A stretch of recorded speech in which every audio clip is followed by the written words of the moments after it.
আমি বানাচ্ছি পোস্ত আর সর্ষে দিয়ে মাছের ঝাল।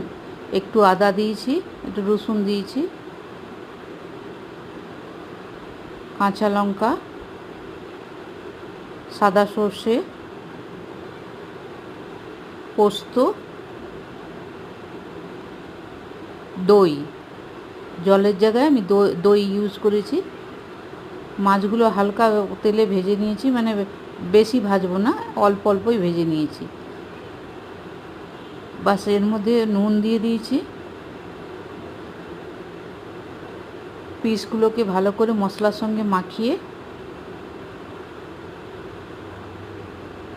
হালকা কম স্লো আঁচে বসিয়ে দেবো।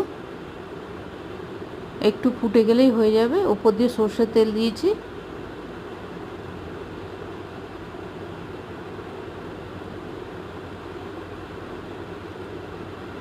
আদার গন্ধ, রসুনের গন্ধ কিছু থাকবে না, খেতে খুব সুন্দর হয়।